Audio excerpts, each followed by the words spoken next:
Waislamu wapendwa, je, tunazungumzia sisi tunauaga mwezi wa Ramadhani jamani.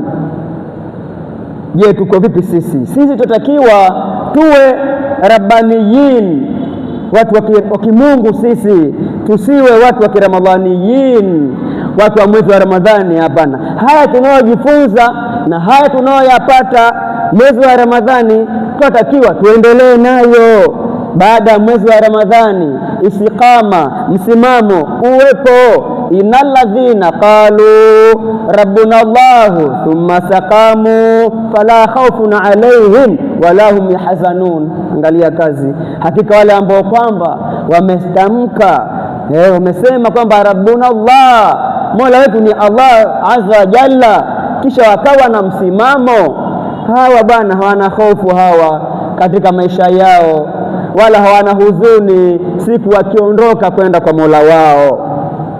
Kwa hivyo naamini tunatakiwa Waislamu wapendwa tuwe na hali kama hizi. Je, tumeweka azma tusirudi katika maasi? Tusiwe kama wale waliosema wala takunu kalladhina qalu sami'na wa hum la yasma'un. Walisema tumesikia kumbe hakusikia, baada ya pale wanarudi katika yale ambayo kwamba walikatazwa.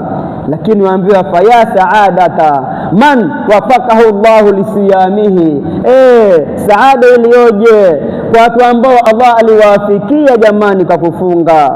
Lakini waya shakawata, je, huzuni uovu ulioje kwa ambaye hakufanya ihtimam kwa kutambua ubora ambao umo ndani ya mwezi wa Ramadhani, ubora ambao unaenda polepole na umri wake nao unamalizika. Tutakiwa tuwe na istiqama, Waislamu wapendwa. Je, tumezihesabu nafsi zetu kabla hatujahesabiwa? Angalia kazi, tujihesabu wenyewe kabla hatujahesabiwa. Kaa peke